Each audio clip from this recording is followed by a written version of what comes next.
Tenéis que entrar aquí en initializer.com y descargaros, pues por ejemplo, la responsive. Esta que veis aquí en medio.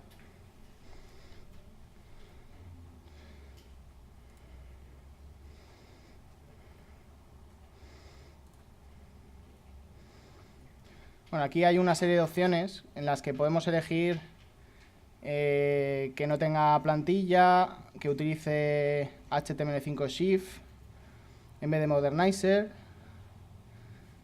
pero normalmente, o bueno, que utilice también Bootstrap, que es el framework de Twitter,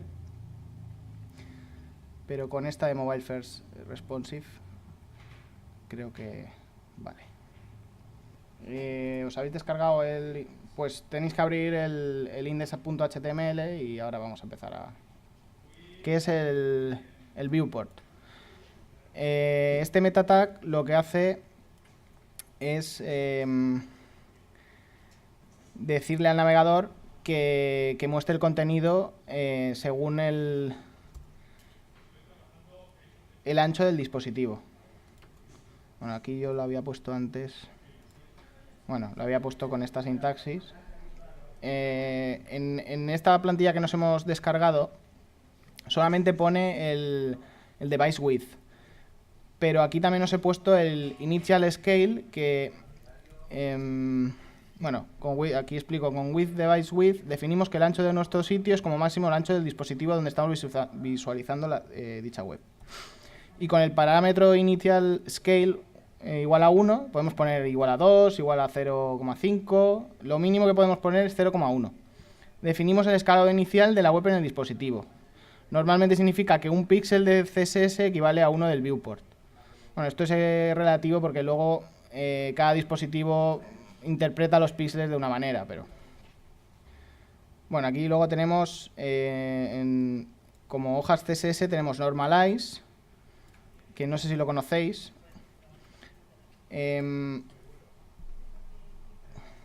Bueno, existe una técnica que es el reset, que se lleva utilizando desde hace tiempo, que sirve para resetear los estilos que vienen por defecto en cada navegador. Espera, Eric Meyers.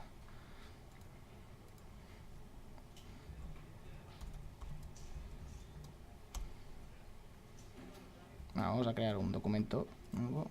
Ahí. Bueno, si editáramos un documento nuevo, empezaríamos normalmente con esto.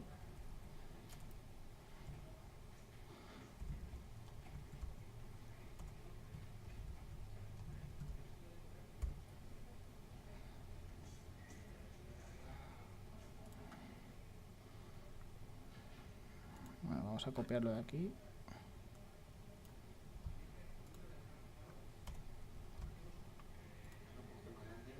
Sí, perdón. El otro sí que está aumentado, pero este no.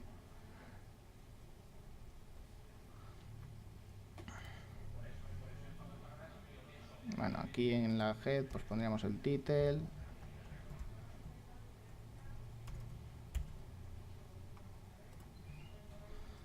Aquí pues por ejemplo el típico hola mundo.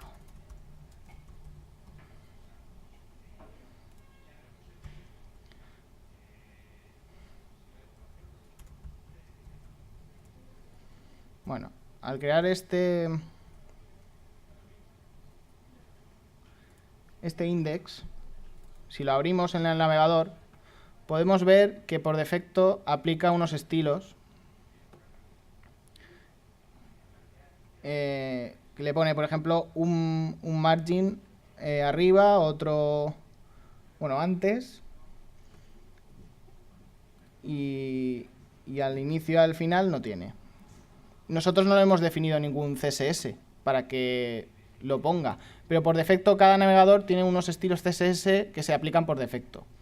Claro, nosotros luego cuando estamos maquetando, tal vez estos CSS nos molesten. Y porque le queremos añadir nuestros CSS personalizados, y lo que se solía hacer hasta hace poco, bueno, se sigue soliendo hacer, era aplicar un reset CSS, que es una hoja de estilos que lo que hace es resetear los estilos por defecto del navegador, ahora cuando se cargue, a 0, para que nosotros le apliquemos nuestros propios estilos personalizados. Bueno, este es el código.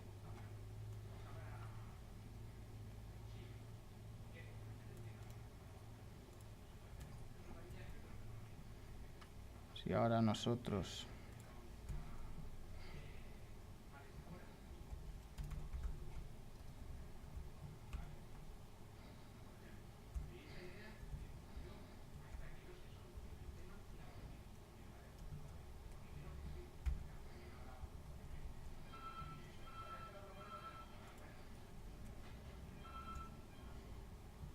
pegáramos todo este CSS y vemos el archivo que hemos creado, no me lo ha hecho.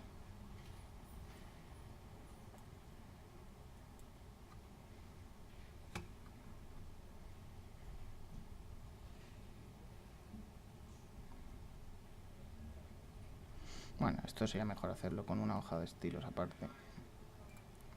Es verdad, es style, sí, sí.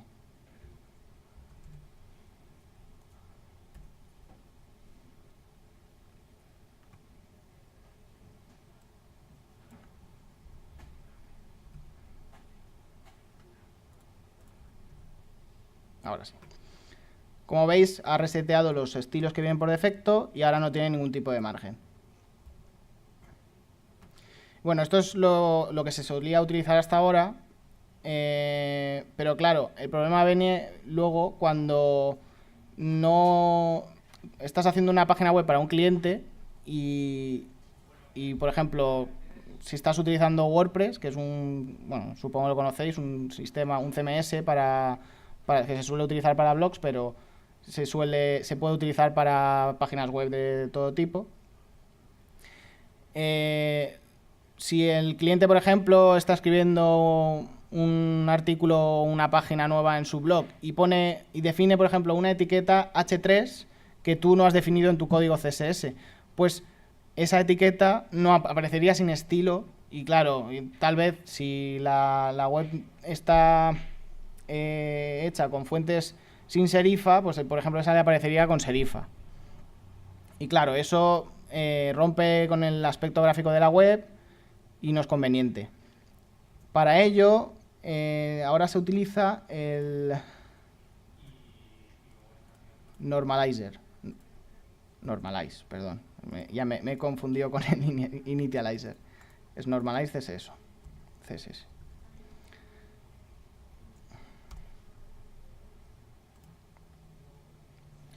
Normalizer también funciona como un reset, lo que pasa es que aplica ya estilos, no es tan agresivo como reset, que quita todos los estilos. Ya te deja unos estilos predefinidos para cada etiqueta. Reset yo ya dejaría de utilizarlo. Lo que he dicho es que hasta ahora se solía utilizar el reset, pero es muy agresivo y tienes esos problemas que acabo de decir. Es mejor utilizar Normalize. De hecho, esta plantilla, lo que pasa es que ahora no carga, la plantilla que estamos utilizando ya viene por defecto con Normalize. Aquí lo podéis ver. No, simplemente cuando está escribiendo un artículo o una página en el editor de la administración de WordPress, si tú pones una etiqueta que no está definida en el código CSS, se ve con un estilo distinto. Hombre, normalmente si haces una página web con WordPress, el cliente suele poder editar el contenido, porque para algo se le hace...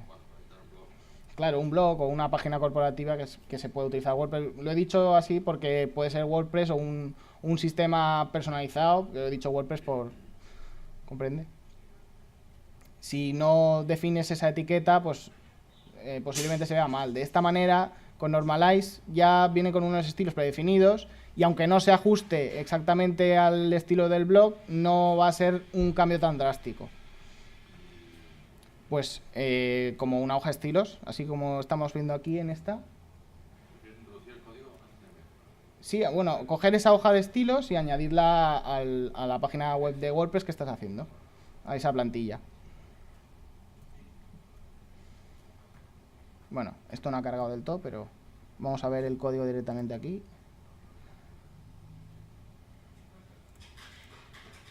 Vamos.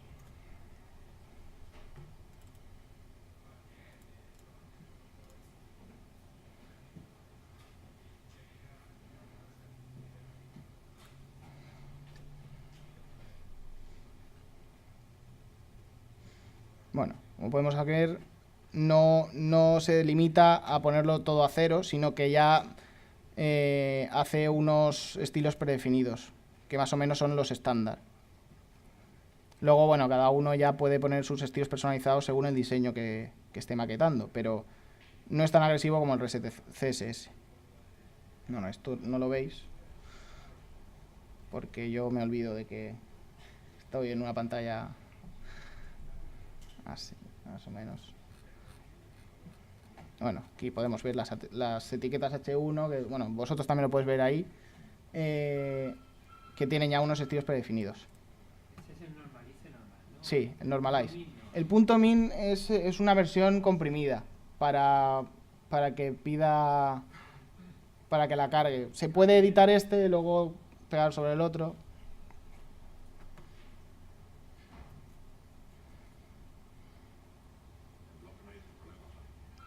¿Perdón?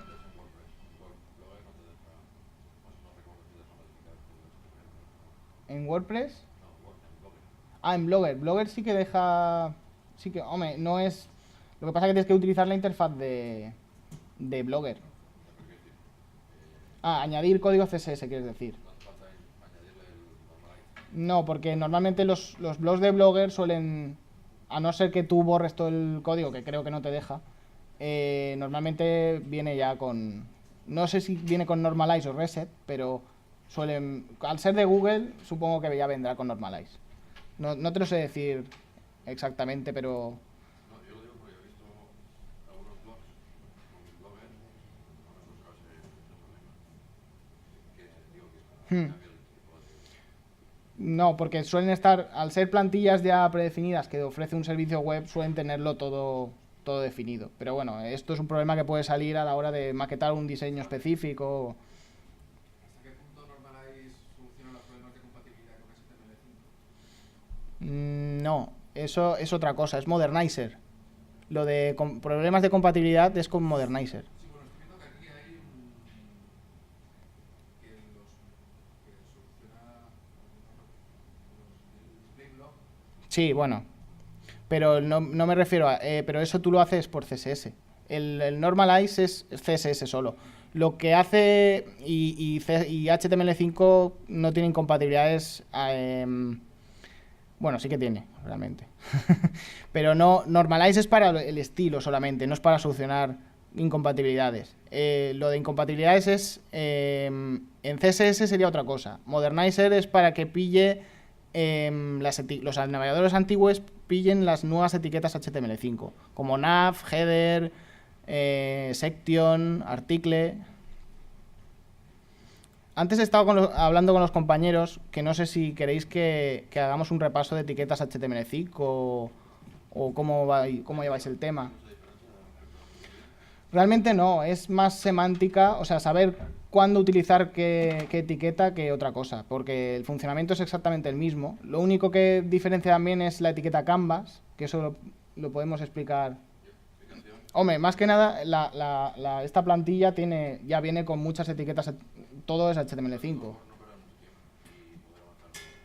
Hoy es más que nada, esta primera sesión es para que nos acostumbremos a tocar un poquillo HTML, porque he visto gente que no lo controlaba mucho. Mañana ya empezamos ya con la aplicación de web apps. La idea sería tener el simulador de iOS para que ya pudiéramos ir tocando cosillas. Bueno, pues vamos a ver un poquillo HTML5. Vamos a ver. HTML5, si no lo utilizas, debes utilizarlo ya, porque sí. O sea, se puede utilizar. Realmente hay algunas excepciones, como etiquetas Canvas o alguna etiqueta así más específica, que no tiene totalmente compatibilidad, pero siempre se puede hacer de otra manera para navegadores antiguos en caso de que te lo exijan. También lo suyo no es hacer cosas muy modernas para navegadores antiguos. La cuestión es que si hacemos una página web para un cliente y es algo muy novedoso que funciona con HTML5 y te lo exige que funcione en Internet Explorer 7, es que estás haciendo las cosas mal, tienes que negarte. Otra cosa es que el cliente tiene la razón y tal, pero las cosas no se hacen así. Si no puedes estar con navegadores de 15 años haciendo una cosa de 2012. Respecto a las etiquetas normales, como son, ahora las vamos a ver, nav, header, que son de maquetación, no hay ningún problema en utilizarlas, porque existe Modernizer o HTML5 Shift que lo que hace es traducir las etiquetas HTML5 a los navegadores antiguos para que las detecten. Y por eso ya es totalmente recomendable maquetar directamente en HTML5. Yo, de hecho, ya hace ya como un año que no hago nada. Bueno, realmente el HTML5 es más marketing que otra cosa, porque no cambia tanto. Son etiquetas nuevas que se añaden, pero el sistema de funcionamiento es el mismo. Lo único que se añade es un poquillo de significado a la web. Que antes igual utilizabas un div para maquetar un pedazo de texto y ahora pues utilizas un article para darle un poquito de significado, que eso es contenido importante en la web. Por una parte, no tendríamos que estar haciendo tanto hack y tanta tontería para que funcionara en navegadores antiguos. Si no funciona en un navegador antiguo, pues que se cambien de navegador. En todas las profesiones existe, o sea, las cosas se desactualizan y no sigues utilizando cosas antiguas. Si no te funciona la tele con TDT, te compras un TDT, ¿no? O te compras una tele que ya lo incluya. Pues en esto debería de ser igual. Lo que pasa es que, claro, si no se ve, pues ya es tu política. Si quieres adaptarlo para que lo vea la clienta o si... No, yo, por ejemplo, en mi trabajo, pues muchas veces no me queda otra opción que utilizar... Bueno, de hecho siempre utilizo Modernizer, porque si no tienes luego esos problemas. Que lo abre, que a veces es que el cliente no sabe ni en qué navegador está. Y dice, a mí me da igual, si yo quiero ver la web. Que realmente tiene razón el cliente, pero... Hay una cosa que... Bueno, esto es una presentación que hizo un compañero mío de trabajo y me va a valer para enseñaros. De hecho, aquí explicaba también temas de responsive.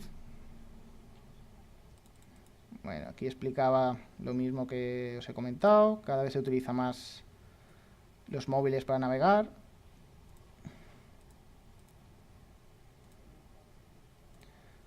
Bueno, pero en esta no hace la explicación header.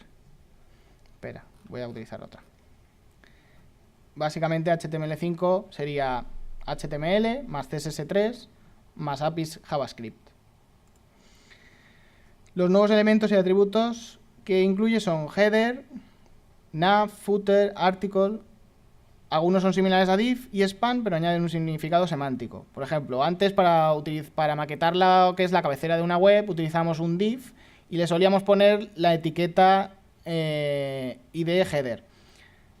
Por tanto, la W3C pues decidió, según un estudio estadístico de las webs qué identificadores utilizaban, para que fuera un poquillo más fácil la transición, vio que mucha gente utilizaba este identificador para la cabecera, header, y creó esta etiqueta header para designar la cabecera. Sí, es un div, lo único que pasa es que tiene significado. Para el navegador,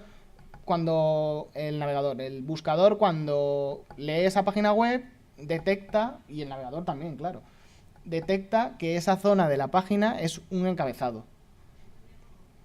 Bueno, como podemos ver aquí, bueno, si habéis abierto esta plantilla que nos hemos descargado, aquí tenemos la etiqueta header, que se referiría al encabezado de la web, que sería esta parte que veis aquí. El encabezado de la web incluye el título de la página y luego pues la navegación.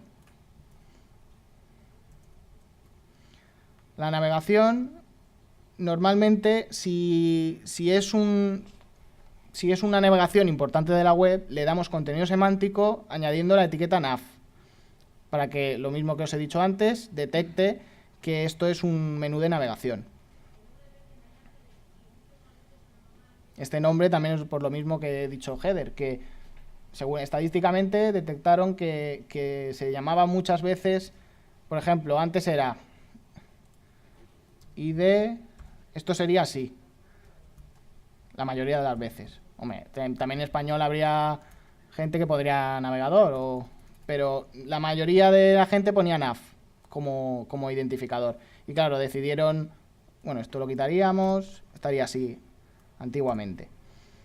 Y claro, decidieron crear esta etiqueta nav que indica que esto es un menú de navegación. Como podéis ver, todavía se siguen utilizando divs, pero los divs ahora se utilizan solamente para maquetar cosas que no puedes maquetar con alguna etiqueta específica. Luego tendríamos aquí article, que sería pues para contenido. Esto si lo puedo apoyar. Esperad un segundo que esto lo puedo apoyar un poquillo más.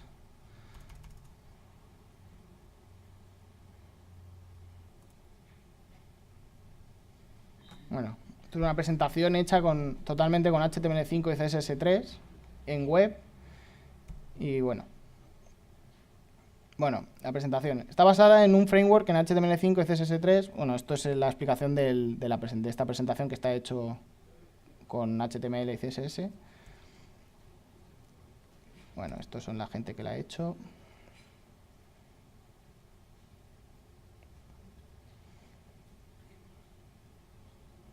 Bueno, en 1991 Tim Berners-Lee inventa el Hypertext Markup Language, que contaba solo con unos 20 tags. HTML 2.0 se convierte en la primera especificación que incluye el tag IMG.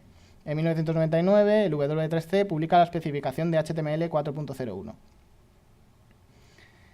En 2000 se publica la especificación de XHTML 1.0, la X es de Extensible. No se incorporan nuevos elementos, pero se modifica la forma de escribirlos, según el lenguaje XML, mucho más estricto. En 2001 se publica la especificación XHTML 1.1. Bueno, esto es un poco de historia de HTML.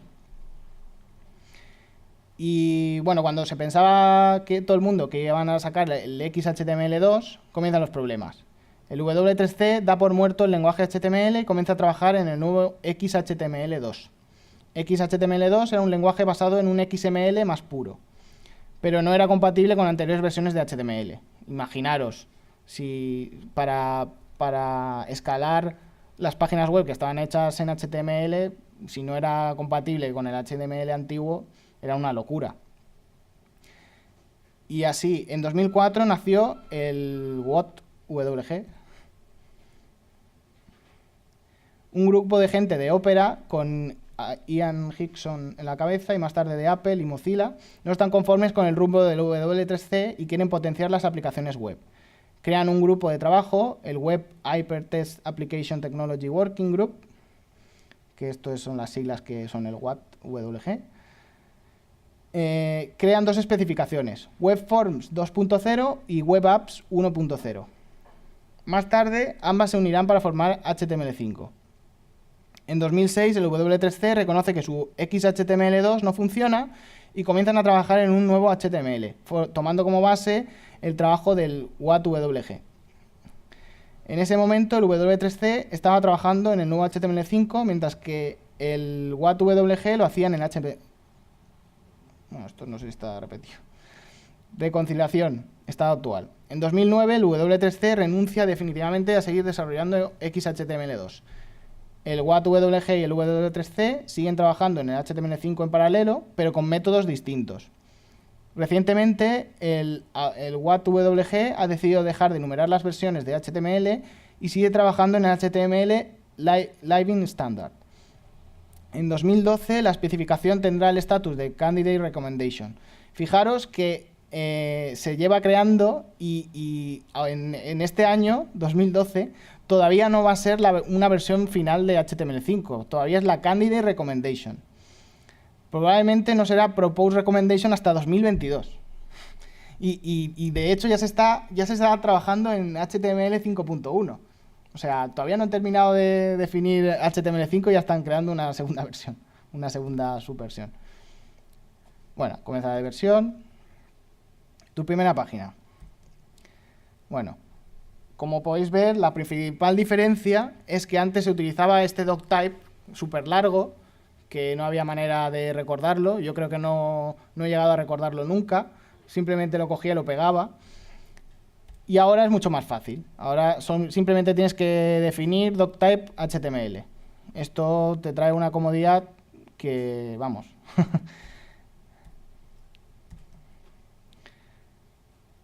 Bueno, luego tienes que definir el metacharset UTF-8 para la codificación de texto.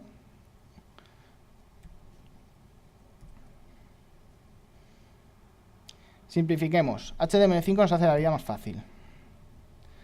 Los meta en HTML 4.1 pues eran muy complejos, también igual que el doctype. Y ahora solamente tienes que poner eso, charset UTF-8, ni siquiera con comillas. ¿Para el SEO respecto a qué? Los meta tags de SEO.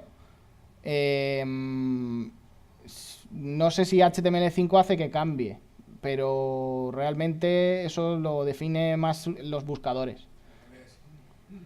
Bueno, pero me refiero que antes tenías que poner mucho más contenido y ahora no tanto en cada meta tag. Por ejemplo, y el script type también.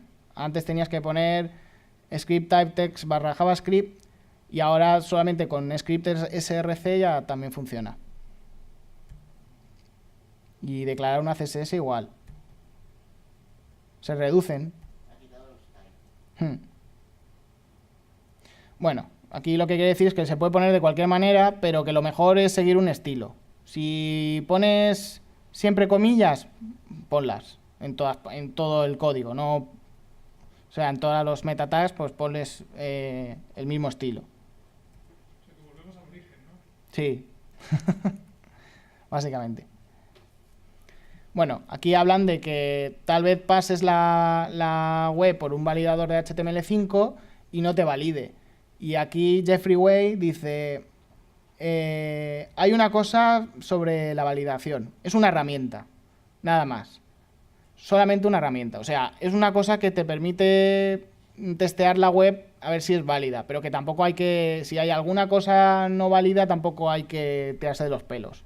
De todas maneras, en cada error que te ponga de validación, te pondrá si el error es muy grave o no, y tú ya con el tiempo ya averiguas qué errores son permisibles y cuáles no.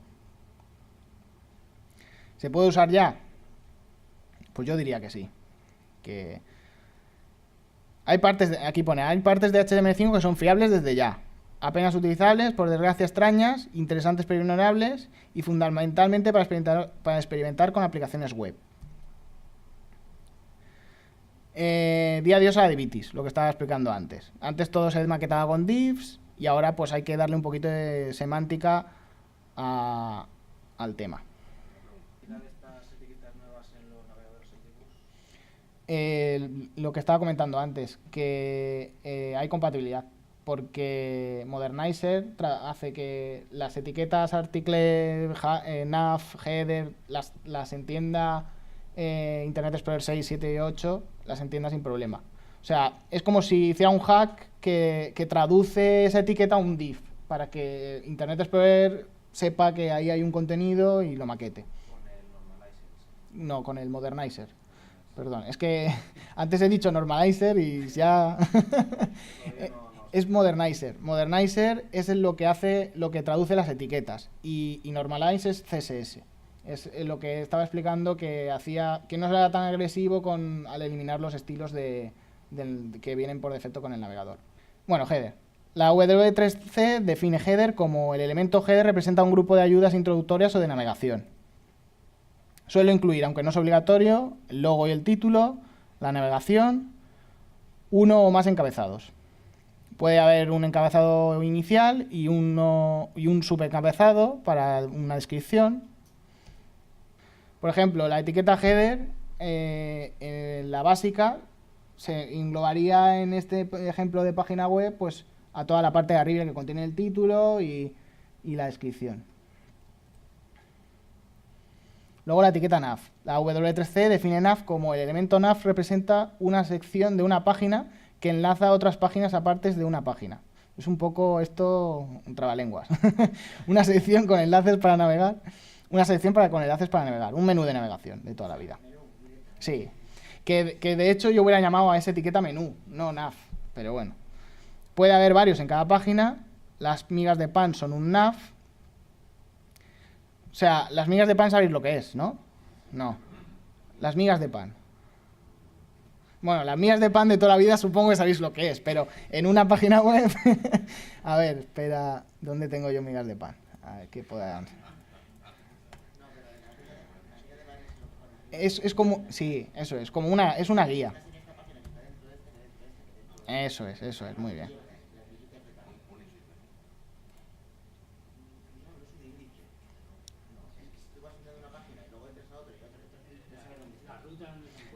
Sí, mira, por ejemplo esto. Aquí tenemos un ejemplo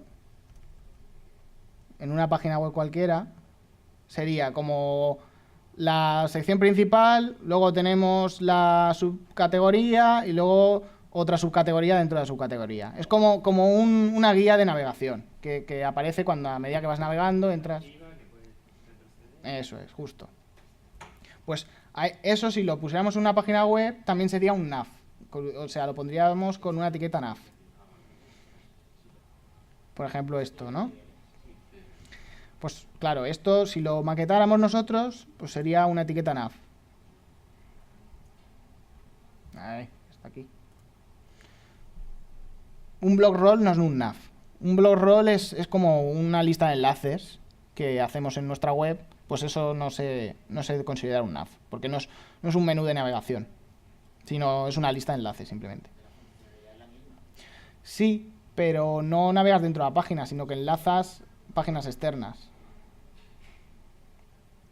Bueno, aquí, como veis, sombrea lo que es el menú con la etiqueta nav. Luego tenemos la etiqueta footer. La W3C lo define como el elemento footer representa un footer para el contenido de sección, más cercano que la anteceda. Suele contener información adicional sobre su sección. Estas definiciones de la W3C son geniales. Nos enteramos de todo. Puede haber varios en cada página. Suelen utilizarse para poner el copyright, links de navegación, que claro, si fueran links de navegación de la página, también sería eso un nav. Como podéis ver, no solamente footer se le designa a la etiqueta del final, sino también esto sería un blog al uso y cada artículo tiene como su pie y a eso también se le designaría footer. Luego la etiqueta article, la de W3C la define como el elemento article representa una composición autocontenida en un documento, página, que es en principio distribuible o reutilizable independientemente, es decir, sindicable. Artículos de un blog o periódico, comentarios, productos y la clave sindicable. Sindicable significa que podrías... eso es, justo. El elemento section representa una sección genérica de un documento o aplicación. Esto sería como un div contenedor, realmente. Una sección es una agrupación temática de contenidos, normalmente con un encabezado. Agrupa contenidos semánticamente y sirve para páginas y artículos. El elemento section puede contener tantos artículos como quieras y el article puede contener también varios sections si quieres. Incluso en este ejemplo se le denomina section a los enlaces de abajo. Aside sería la sidebar, aunque para mí es la sidebar. Lo que pasa es que para la W3C no es exactamente.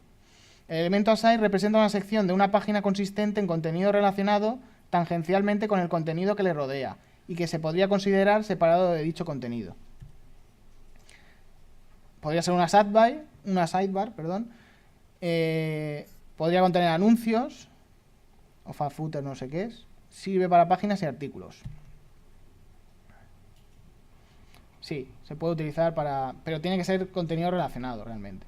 Normalmente como la publicidad que pones suele generarse automáticamente, no siempre, pero muchas veces se suele generar automáticamente con el contenido que tengas en la página, eso es contenido relacionado, se supone. H-Group. H-Group es un elemento de headers, de H1s.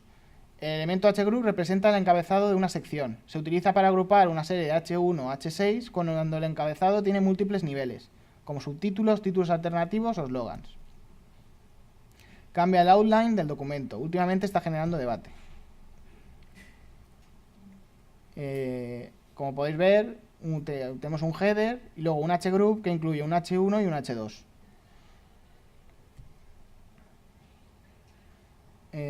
Figure, el elemento figure representa un contenido fluido, opcionalmente con una leyenda autocontenido. Y fig caption, como el elemento fig caption representa una leyenda para el resto de contenidos de su elemento figure padre. Se suele utilizar para poner una imagen y ponerle como un texto descriptivo.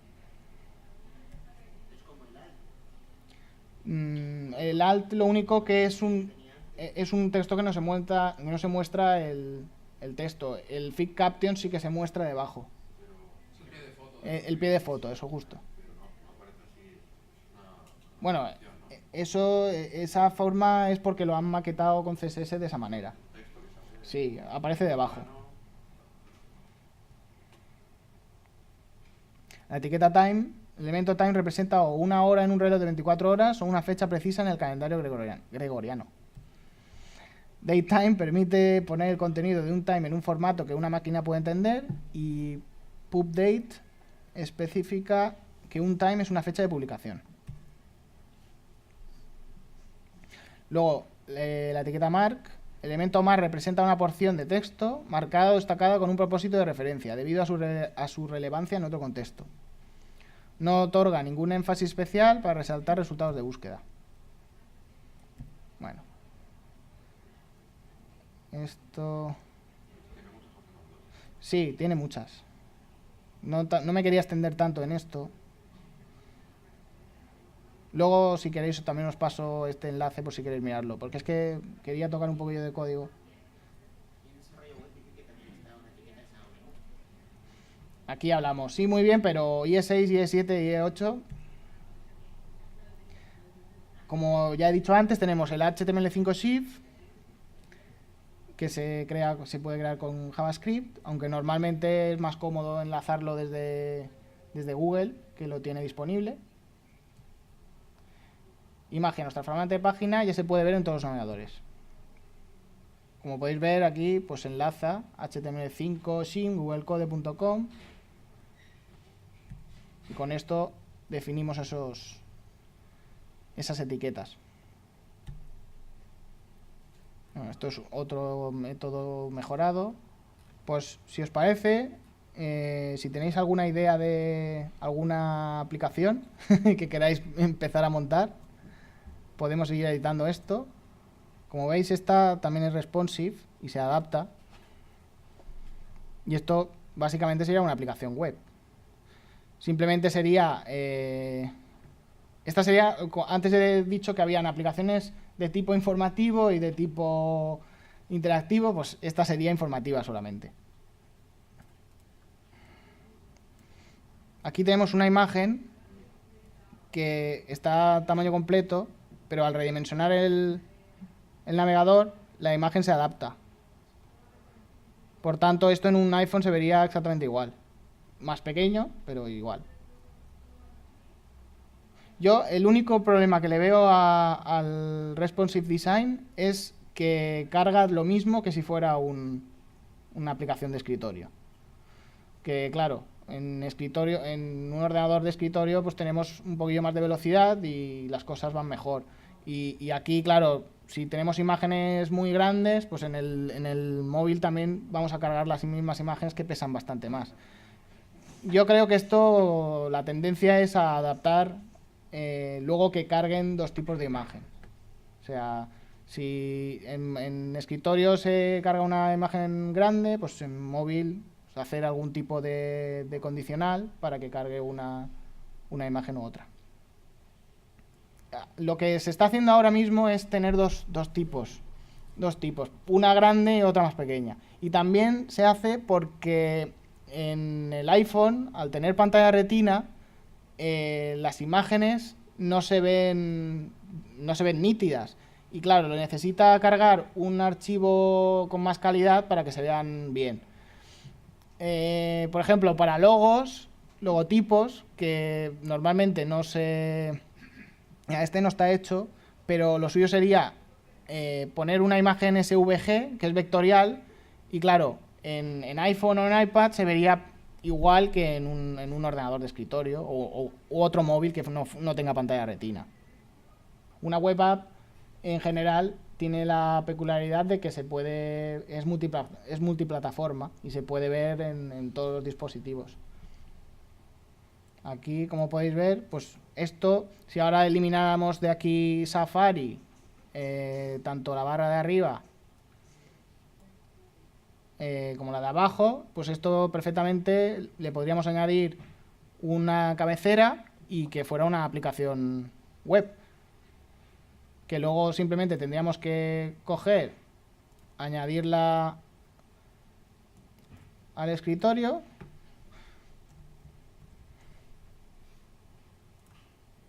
y la tendríamos como una aplicación más en nuestro iPhone.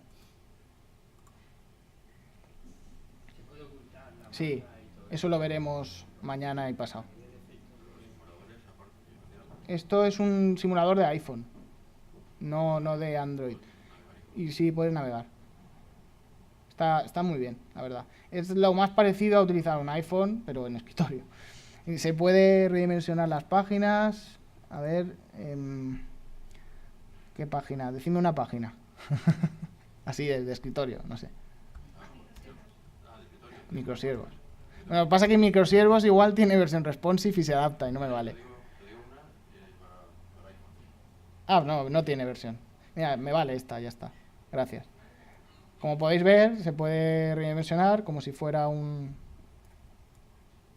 haciendo ahí el double touch, utilizando gestos. Está muy bien este simulador, la verdad. Y también está el double tap del iPhone que te enfoca un contenido en específico. Bueno, aquí. Para Apple te descargas el Xcode, que es el programa que se utiliza para realizar aplicaciones nativas de iOS. Y con él ya te instala el iOS Simulator ese. Y ya viene todo integrado. Que con Mac no es un poquillo más sencillo. Pero bueno, si estás acostumbrado a trabajar con Windows no tiene ningún tipo de dificultad.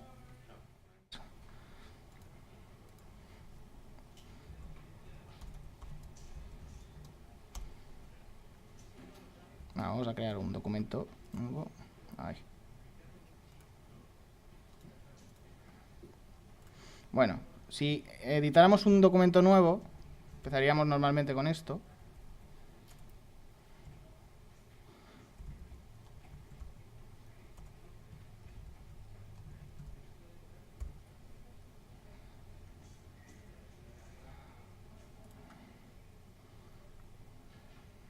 Bueno, vamos a copiarlo de aquí.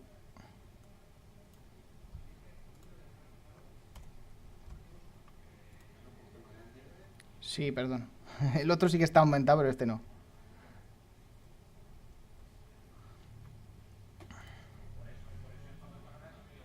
Bueno, aquí en la head pues pondríamos el title.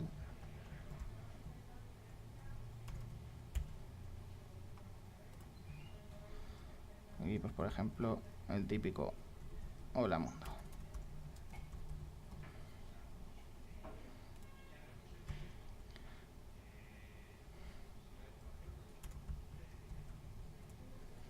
Bueno, al crear este tenéis que entrar aquí en initializer.com y descargaros, pues por ejemplo, la responsive. esta que veis aquí en medio.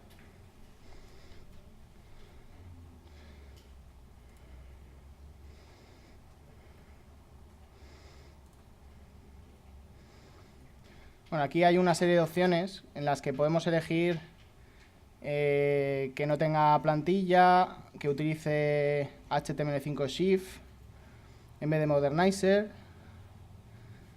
pero normalmente, o bueno, que utilice también Bootstrap, que es el framework de Twitter, pero con esta de Mobile First Responsive creo que vale. Os habéis descargado pues tenéis que abrir el index.html y ahora vamos a empezar a... ¿Qué es el viewport? Este meta tag lo que hace es decirle al navegador que muestre el contenido según el ancho del dispositivo. Bueno, aquí yo lo había puesto antes... Bueno, lo había puesto con esta sintaxis. En esta plantilla que nos hemos descargado, solamente pone el device width. Pero aquí también os he puesto el initial scale, que, bueno, aquí explico, con with device width definimos que el ancho de nuestro sitio es como máximo el ancho del dispositivo donde estamos visualizando dicha web. Y con el parámetro initial scale igual a 1, podemos poner igual a 2, igual a 0,5, lo mínimo que podemos poner es 0,1. Definimos el escalado inicial de la web en el dispositivo. Normalmente significa que un píxel de CSS equivale a 1 del viewport. Bueno, esto es relativo porque luego cada dispositivo interpreta los píxeles de una manera, pero... Bueno, aquí luego tenemos, como hojas CSS, tenemos normalize, que no sé si lo conocéis.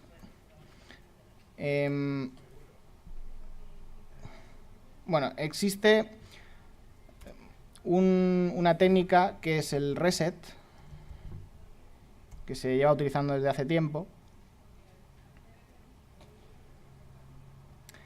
que sirve para resetear los estilos que vienen por defecto en cada navegador. Espera, Eric Meyers. Si ahora nosotros...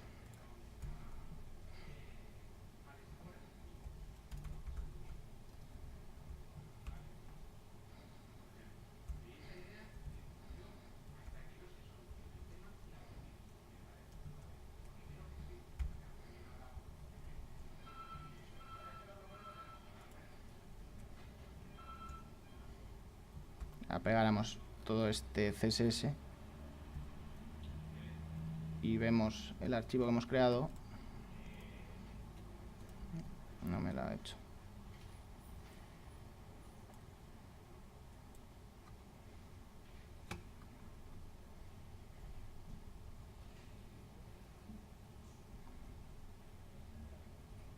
Bueno, esto sería mejor hacerlo con una hoja de estilos aparte.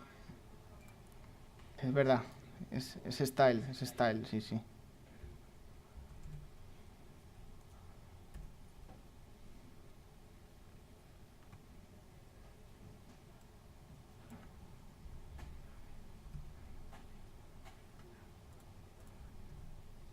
Ahora sí. Como veis, ha reseteado los estilos que vienen por defecto y ahora no tiene ningún tipo de margen. Este index, si lo abrimos en el navegador, podemos ver que por defecto aplica unos estilos que le pone, por ejemplo, un margin arriba, otro, bueno, antes, y al inicio y al final no tiene. Nosotros no le hemos definido ningún CSS para que lo ponga, pero por defecto cada navegador tiene unos estilos CSS que se aplican por defecto. Claro, nosotros luego cuando estamos maquetando tal vez estos CSS nos molesten y porque le queremos añadir nuestros CSS personalizados, y lo que se solía hacer hasta hace poco, bueno, se sigue soliendo hacer, era aplicar un reset CSS. que es una hoja de estilos que lo que hace es resetear los estilos por defecto del navegador, ahora cuando se cargue, a 0, para que nosotros le apliquemos nuestros propios estilos personalizados. Bueno, este es el código.